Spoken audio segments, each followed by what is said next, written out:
Tonight, two Saskatchewan sisters incarcerated for nearly 30 years are conditionally released while they await a ministerial review of their second-degree murder conviction. Also, the way he overdosed was with pills. 1,200 people have died from overdoses in Saskatchewan in 3 years. Now, two grieving mothers tell us what they believe could save lives. Plus, fun with mechanical engineering. How Saskatchewan Polytechnic students are literally levitating. This is CBC Saskatchewan News.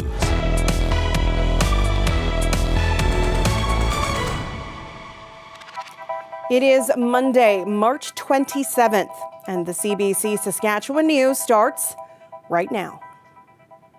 Good evening, and thank you for joining us. It is freedom 30 years in the making. Two women who say they were wrongfully convicted of murdering a Saskatchewan farmer are now out on bail. The Quewezance sisters from Kisakus First Nation received a conditional release this morning. Sam Sampson reports. Today could be a first step to freedom. Right now I'm just overwhelmed and I just want to go be with my family. Thank you. I'm in shock, like no emotions, but I always knew in my heart we'll be free today. Odelia Quewezance and her sister Nerissa are out on bail after almost 30 years in and out of custody. Their bail is pending a federal review into their second-degree murder convictions. The Quewezance sisters say they never murdered Anthony Joseph Dolph, a Saskatchewan farmer killed in 1993.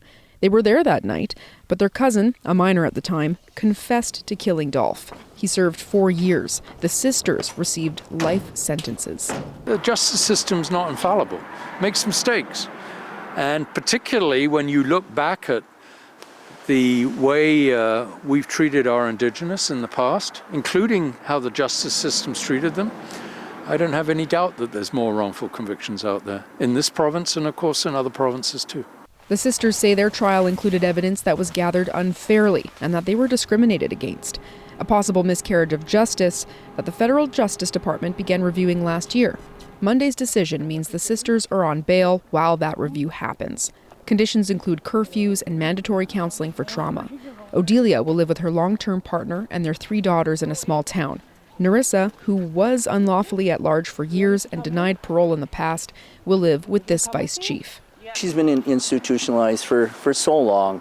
It's going to have an effect on you. We know that. And so we're going to make sure that she really gets introduced to the right people. The Crown asked for no contact between the sisters and Dolph's family. It's been a really difficult 30 years, and it's been a really difficult last few months. The federal review could lead to a new trial or an appeal, or it could dismiss the whole thing, and the sisters could go back into the justice system. Sam Sampson, CBC News, Yorkton, Saskatchewan. The murder trial of a woman accused of killing her toddler son 3 years ago got underway in Regina this morning. Alexander Kwan was in court and brings us that story and a warning. Some of the details may be disturbing. Chelsea Ray Whitby is facing a single count of second-degree murder. Crown attorneys minced no words in their opening statement at the Court of King's Bench in Regina, laying out what they allege was a history of physical abuse by Whitby against her 18-month-old son, Emerson. Prosecutors told Justice Dawson that the child's injuries were so severe in the weeks leading up to his death that his father, who's no longer with Whitby, filed complaints with the Ministry of Social Services. It launched a child welfare investigation and came up with a safety plan for Emerson. It prohibited Whitby from being alone with her son. Whitby's mother was supposed to supervise their time together. On June 10th, first responders were called to an apartment on Aaron's Road for reports of an unresponsive child. Court heard that although EMS were eventually able to get the boy's heart beating again, he was later declared brain dead. An autopsy would later find that Emerson died as a result of a subdural hemorrhage likely caused by blunt force trauma. The trial will continue for 3 weeks. Alexander Kwan, CBC News, Regina. More than 1,200 people have died from apparent drug overdoses in Saskatchewan in the past 3 years. We're learning more about some of the people who died, and tonight, two mothers share with us what they believe would help prevent more deaths. Bonnie Allen reports. Yeah, and this is Matthew's room. His Huskies football jersey. Sherry Berenyuk invites us into her son's bedroom, where he died from a fentanyl overdose 3 years ago. 20-year-old Matthew Berenyuk had been self-medicating with street drugs for mental health issues for years. I think what really would have made a difference was from day one, when we got that diagnosis of ADHD, that he got the right supports. We unfortunately had a family doctor at the time that didn't really believe in ADHD, and his advice to us was put him in as many sports as possible and keep him active. That helped Matthew become a football star, but it didn't help him calm his mind or focus. For that, he turned to pills. The way he overdosed was with pills, and I think when it started, it was a lot of his friends, his sports friends, his high school friends, his university friends, getting prescription pills and taking those pills, at parties in people's homes. Matthew was one of the 1,200 people from Saskatchewan to die from drug poisoning since the start of 2020. Their friends and families want others to know each one was someone's child and special in their own way. And while there's no one-size-fits-all quick-fix solution to the overdose crisis, one mother would like easy access to fentanyl test strips in the province. Colleen LaRocque's son, Mitchell Sven Bjornsson, died from a fentanyl overdose 3 summers ago after doing cocaine at a party. Unfortunately, they managed to get their hands on some tainted cocaine, and there was 4 of them that were there, and 3 woke up and 1 didn't. Fentanyl test strips detect the presence of the powerful opioid in other drugs, although not the quantity or potency. LaRocque says the tests should be as available as COVID-19 rapid tests to help save lives. It can be anybody. My son had everything going for him. Everything. Loved his job. Loved his kids. Loved his family. This was just a poor decision that he got caught. This was something that Matthew made for me. Sherry Berenyuk is calling for more mental health services in both the education system and the healthcare system, and for more open conversations to break down stereotypes and stigma. Bonnie Allen, CBC News, Meadow Lake. As people get ready to digest tomorrow's federal budget, people here in Saskatchewan are still processing the provincial budget delivered last week. While the province is touting an affordable place to live and the highest investment ever into mental health support, those who work with people who are struggling say it is still not enough. Len Usiskin has been the executive director of Quint Development Corporation in Saskatoon since 1998. Usiskin will retire at the end of June and says he's never seen such widespread poverty and need for support. The shelter allowance for, say, a single mother and 2 kids is about $1,030 a month. Now, the average rent for a 2-bedroom apartment, which that family would need in Saskatoon, is about $1,243. So they are short $213 a month, and then they haven't even paid their utilities out of that yet, right? The Saskatchewan government is projecting a $1 billion surplus for 2023-2024. Usiskin and other advocates say that money should provide relief to people who are suffering. The province is opting to pay down debt. And Canadians will be looking for relief from the high cost of living in tomorrow's federal budget. But today, the finance minister took part in a long-standing tradition before delivering her budget plans. Seems perfect. Can I try on the other one? Absolutely. Thanks a lot. You're welcome. Christia Freeland picked out new shoes to wear for the new budget, a tradition that dates back many years. She has hinted at some of what we'll hear tomorrow. That includes money for healthcare, green industries, and targeted grocery rebates.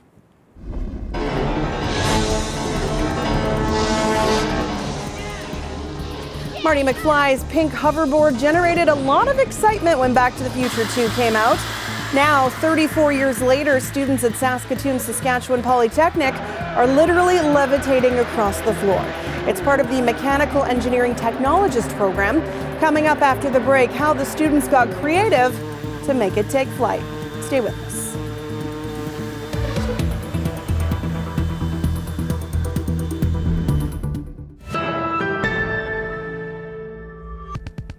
Welcome back. Most people use a leaf blower to clean up their yards, but for some Saskatchewan Polytechnic students, a leaf blower can be a mode of transportation. Dane Patterson explains. Carter Pierce is among the about a dozen students floating around the gym at Sask Polytech. He's a part of a first-year mechanical engineering technology class where students have spent about a month building the low-friction floating discs. They had to procure the materials, plywood and polystyrene foam, then design and construct them within set restrictions. It's interesting. We were kind of skeptical about how it would work. We weren't sure, and we messed around with how much holes were in the inside. There were 4 groups with varying sizes and techniques. So how do they work? The instructor explains. The leaf blower essentially creates a pocket or cavity underneath the structure. So it inflates, and then it's an air cushion that gets pushed out underneath that apron or outside of that apron and provides the low friction environment for it to glide. This was the first time the school has used this project in a class, and this week they were put to the test. Timing gates lined up along their path detected which were fastest down the lane. Students learned that depending on the size and build, some excelled down the ramp with more speed, others were better for hovering when someone sat on top. It was probably the best one to ride. As soon as you're on it, you felt weightless and you didn't really have control. So you just kind of had someone there carrying you along, but it was definitely fun to ride.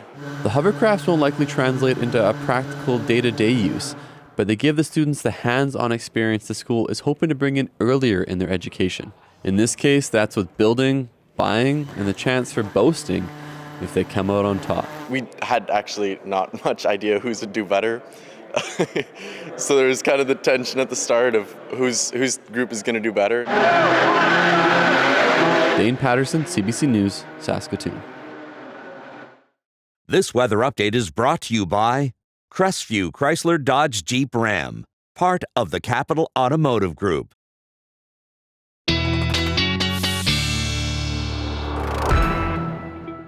Yeah, it's going to be a while before those students can enjoy those hoverboards outside. Heather Morrison is here with a look at winter that will not let go. Well, you know me, Sam. I only like to sub in for Ethan Williams when things are not going great in the weather. But there is hope. There is nice weather on the way. But let's take a look at what we're dealing with right now in the province. So as you can see here, we have got some pretty chilly temperatures for this time of year. So today, our highs didn't hit our typical lows. So for example, Buffalo Narrows at -12 right now, that's their high for today. Their typical low is -13, and you can see the same there with Saskatoon. Sitting at -12, I think the warmest we got today was -10. Normally our high for this time of year is +5, and our low is -5. And as we zoom in here, you can see the difference as well. And I do want to let you know, Regina, you do have a temperature. You're not temperatureless today. For some reason, my computer isn't loading it. -9 is the high that you got to today. -8 is your typical low. Typically, you're up to +4. So as you can see, we're just dealing with some really chilly temperatures, and it's going to get worse before it gets better. I hate to tell you this, but we're going to be waking up to some really chilly temps tomorrow morning. We have got wind chills well into the -30. So -27 is the temperature in Saskatoon upon wake up, -24 in Regina. Overnight, we're getting into those -34, -37 wind chills. And then even in the up in far north, we're going to hit -42 in some areas. So really chilly overnight waking up. But then here's the good news, Sam, is we get into the warmer air. So right now we've got that dark blue, that Arctic front that's sitting over the province. As we move into Tuesday, you can see a slight warm up there with those lighter blues moving in. And as that jet stream pushes that Arctic air over, we're going to get in the central and southern part of the province a lot more warmth. But as you can can see that Arctic air still hanging around the top of the province. So they're not going to enjoy, the far north isn't going to enjoy those temperatures around the freezing mark like we will get to in the south and central regions on Wednesday. So in terms of precipitation, just a little bit of snow still dusting that bottom part of the province. And then tomorrow is going to be a pretty clear day. Might have a few little systems moving through. And then we have got some snow in the north expected on Wednesday. This real story with the wind today, that there wasn't really that much wind, which is nice to say because I know that we can get pretty gusty here in Saskatchewan. The wind should be fairly mild tomorrow as well. Now, let's take a look at the 3 and 7 day forecast here from Regina. It's going to really tell the story of what's going on with the weather. As you can see, going to get really chilly down overnight, and then Wednesday warming up a little bit, and then warming up a little bit tomorrow, and then warming up a lot on Wednesday, back to near those seasonal temperatures. We could still be doing a little better for this time of year. And Saskatoon, very much the same, -7. And then Wednesday, we're looking around that freezing mark, which should be pretty nice. And Sam, that's a look at your weather forecast. Almost did freezing. Oh boy. We can do it. We can make it. I'd like to get above that. We can do it. We can do it. The little trains that could. Thanks, Heather. And we can get our hoverboards out. You're welcome, yes, Sam. Yes, stay with us. We've got more news after the break.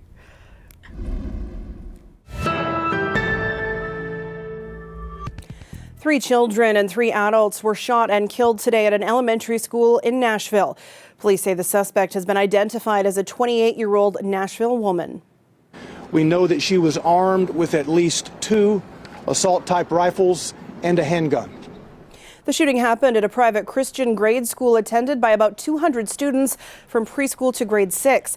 Police say the shooter entered the building through a side entrance, moving from the first to the second floor, shooting victims along the way.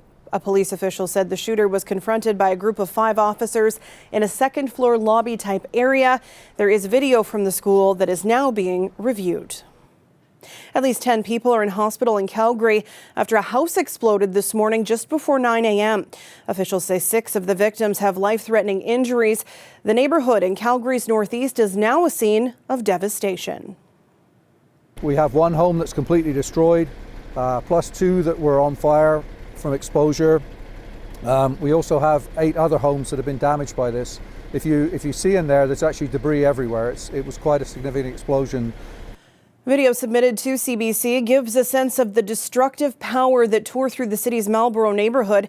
The area suffered a power outage at about the same time as the blast. Police say arson investigators are working with fire crews to determine if there is any evidence of any criminal wrongdoing.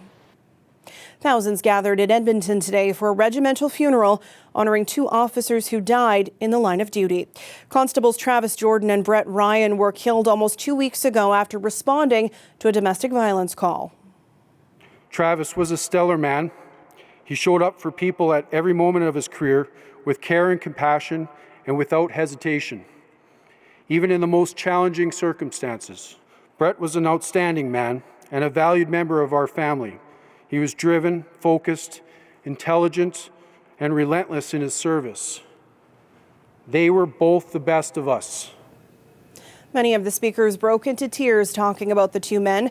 Thousands of officers from Alberta and across the country packed the hall. Earlier in the day, thousands more marched through city streets. Bystanders tied blue ribbons through the city to honor the officers. Canada's Auditor General tabled 4 reports today, each looking at the federal government's performance on specific issues. The extent of findings point to some clear gaps in the meeting the needs of Canadians. In one case, a lack of results on the international front. Travis Danrush has more.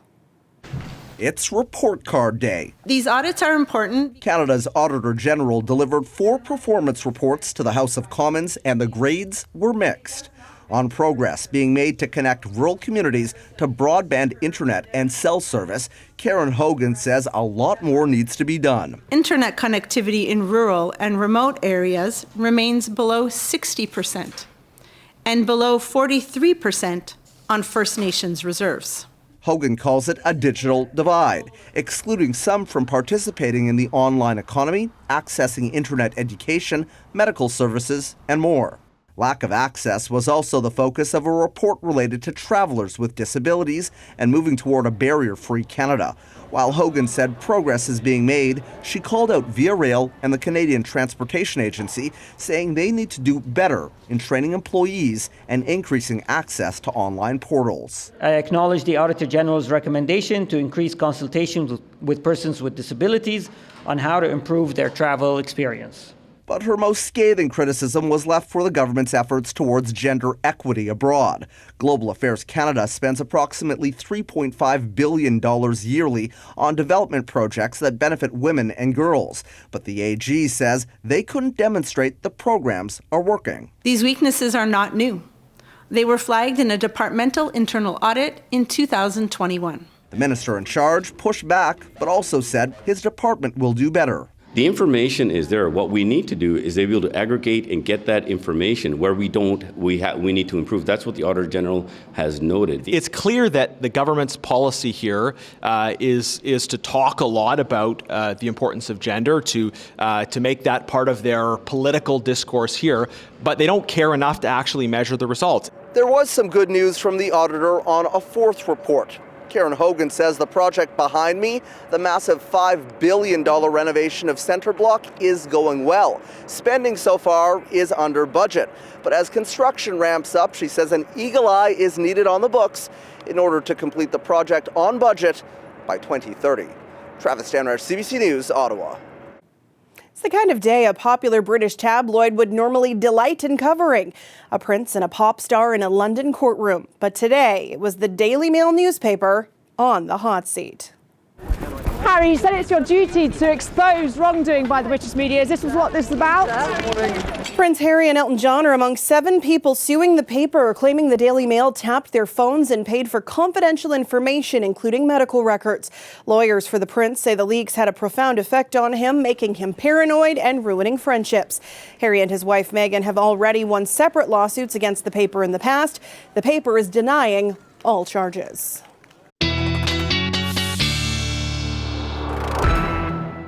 And Heather's back with one last look at your weather. Yes, Sam. Well, let's brace ourselves for a very chilly night in the province. Let's take a look at what Regina can expect overnight with that wind chill dropping down to -24. And I hate to say it, but it's only going to get worse as the night goes on. When we wake up in the morning, -20 with that -27 wind chill. So a really frosty wake up, but then we do start getting that warm up throughout the day. As you can see by noon, -11, and we are expecting to get warmer than that throughout the day and even warmer on Wednesday. Saskatoon, very similar story, -30. We haven't seen that number, it feels like, in a long time, but you know what? We're just going to have to bear with it and wait for that warm up. We do start to get warmed up in Saskatoon, -11, as you can see by noon, and then it's going to get much warmer. We're hoping for around -9, -8 for tomorrow in Saskatoon. And so, Sam, there's your look at your overnight forecast. All right, thanks, Heather. You're welcome. And before we leave you, some exciting news out of Moose Jaw. It will make sports history as the first Canadian city to host the World Para Ice Hockey Championship. The official announcement was made today at the Moose Jaw Events Centre. The venue will host all 20 games from May 28th to June 4th. Canada will be joined by Czechia, Korea, and the U.S. in Group A. Germany, Italy, China, and Norway round out the competition. Forward Tyler McGregor has been part of the Canadian team for more than a decade, and he is excited to finally play host. It's been so long since our family and friends and people in Canada have been able to watch our sport live, and I think that's the best way to see it. And we can't wait to bring the world here to show the world what Saskatchewan's all about, to see how amazing events they put on, and have the opportunity to go hopefully win a gold medal. Well, this is Canada's first time hosting the World Championship. The team's won the most medals with 10. That includes 4 gold medals, the most recent in 2017. Tickets are $15 and go on sale Wednesday at 10 a.m. And that is it for us tonight. You can always check out our website or YouTube channel for more. Glenn Reed will be back with more local news at 11. Thanks for watching and have a great night.